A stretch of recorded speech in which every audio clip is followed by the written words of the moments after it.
Bonjour, ici le chat pour Groupe Montgrí Canada. Aujourd'hui, dans la collection rétro, j'ai le masque de protection M9A1 de l'armée américaine.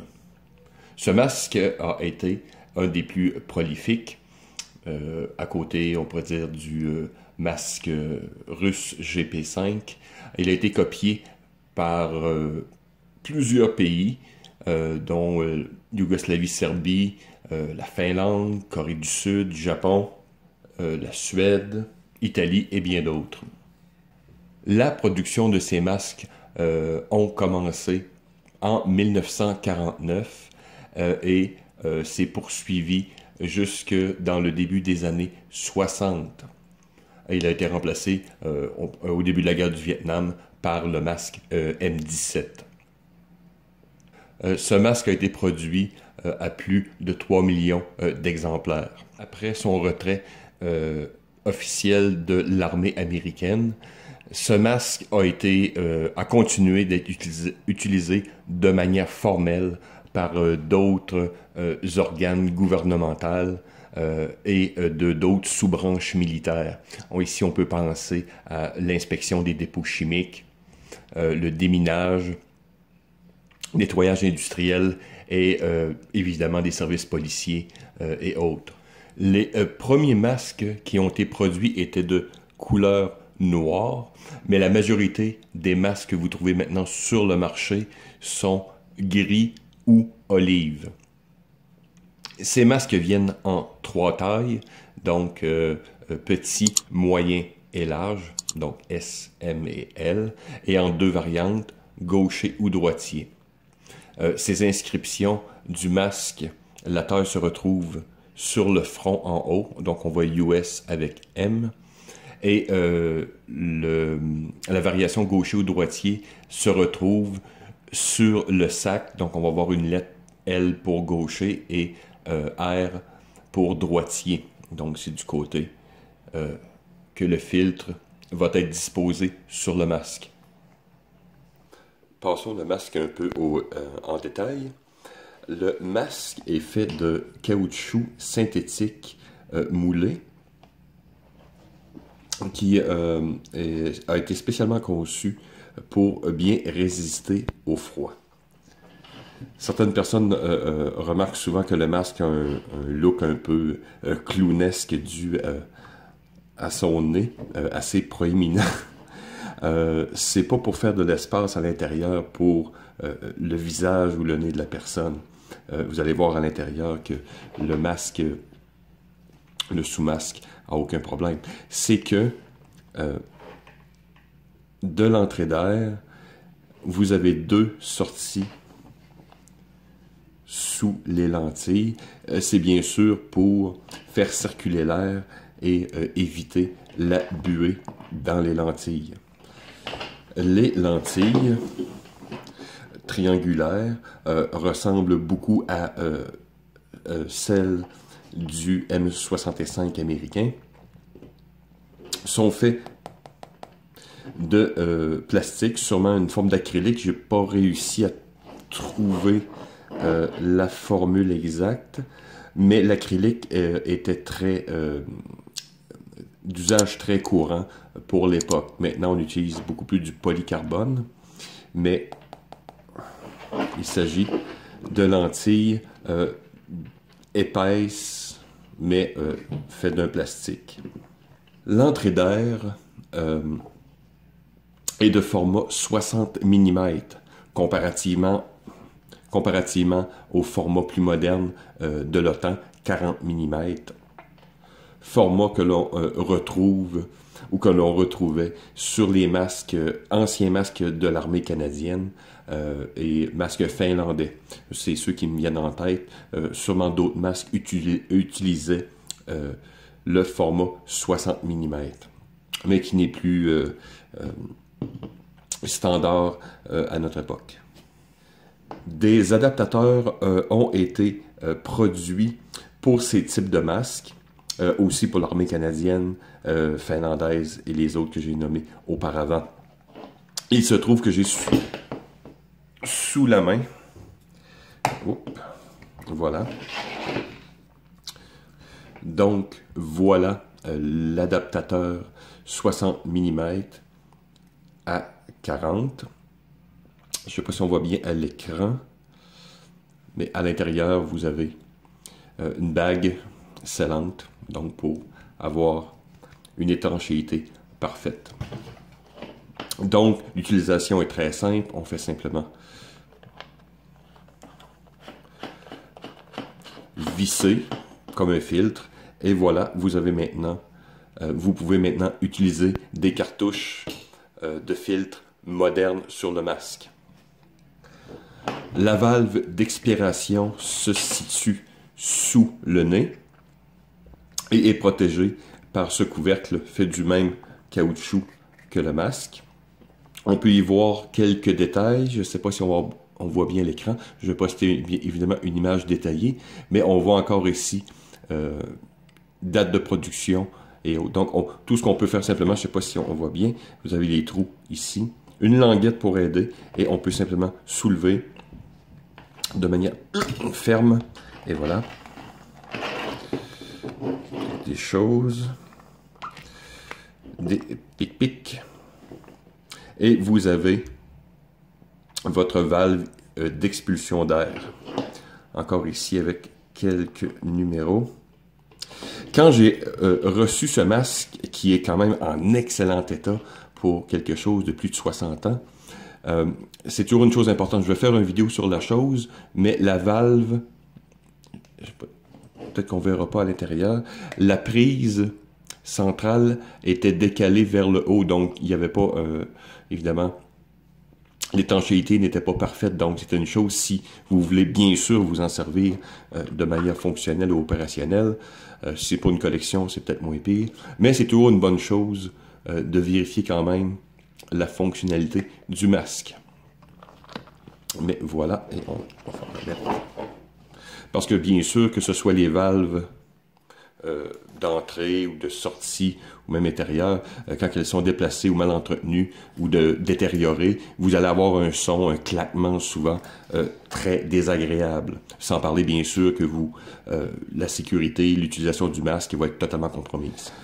Le système de harnais, on voit bien, est un système en 6 points. Donc avec prise solide au niveau du masque et les courroies élastiques au niveau de la tête avec un bloc pour relier le tout. Donc même si c'est primitif, c'est quand même très confortable. Vous avez une 7e courroie, je vais essayer de bien le montrer, qui est attachée dans le bas du masque et qui se sécurise autour du cou, du bas du cou, à l'arrière, par ce qu'on appelle un lift the dot. Donc c'est simplement, hop, voilà, très populaire dans ces années.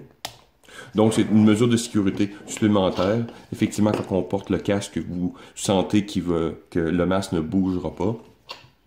Donc, une petite mesure intéressante. Regardons rapidement la cartouche. Voici la cartouche, une cartouche originale M11 de l'époque. Voilà, c'est inscrit ici. M11. Donc avec d'autres inscriptions. Ici, on voit date de fabrication. Donc on voit encore ici 1952, avec des inscriptions autres, sûrement l'usine ou je ne sais quoi. Fait intéressant qu'on retrouve sur plusieurs types de filtres. C'est ici, vous voyez, 252,5 grammes. C'est le poids, bien sûr, du filtre quand il est neuf. Si vous allez le peser, j'ai une pesée ici électronique, je vais vous montrer l'image, vous allez voir qu'il y a une grande variante entre le poids initial et son poids actuel.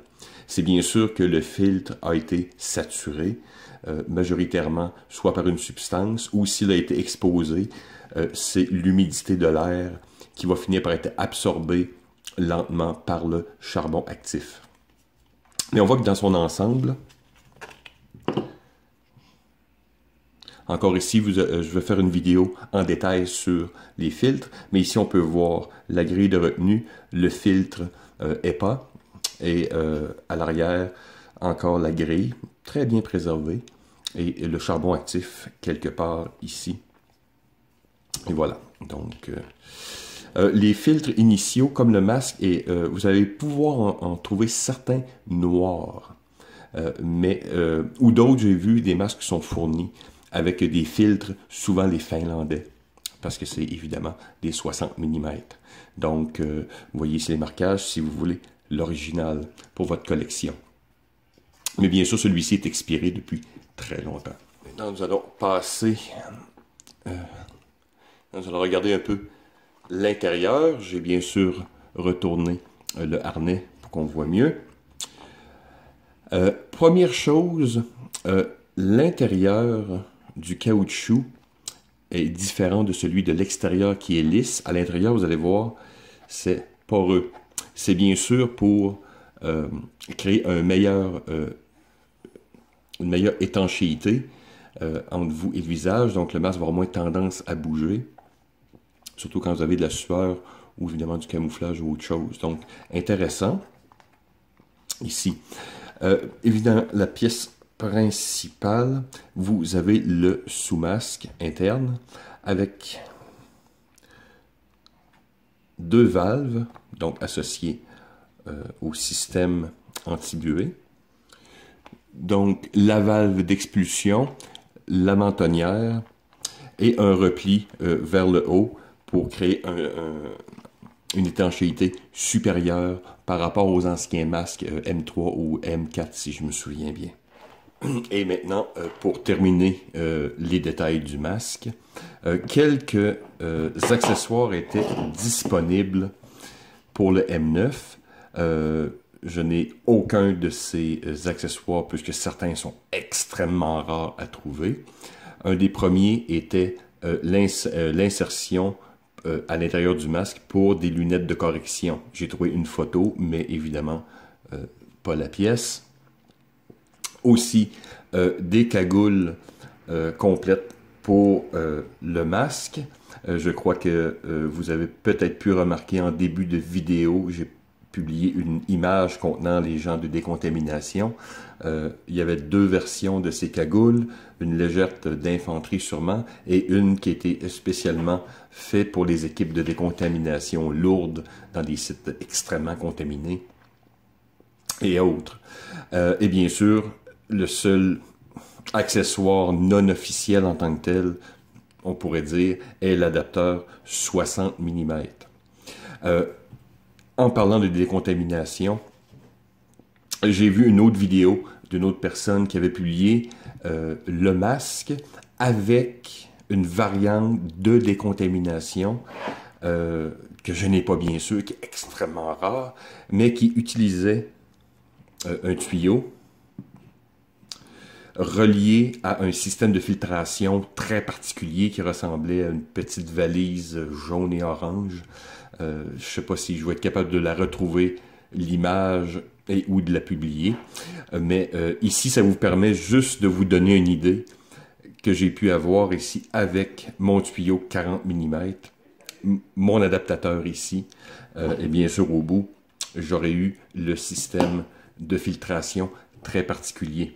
Donc, voilà. Oui, c'est vrai aussi, il y avait un kit qui vient pour l'Arctique, où des températures extrêmement froides, donc ça recouvrait le masque d'une certaine manière et les filtres, donc c'était pour éviter les condensations et tout autre truc. Donc, il y avait un kit aussi qui venait pour les opérations hivernales.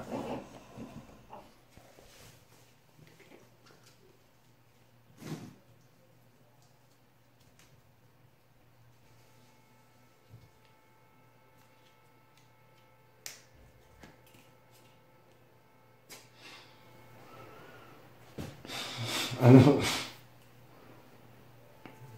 j'espère que vous allez bien comprendre, sinon je vais augmenter le volume.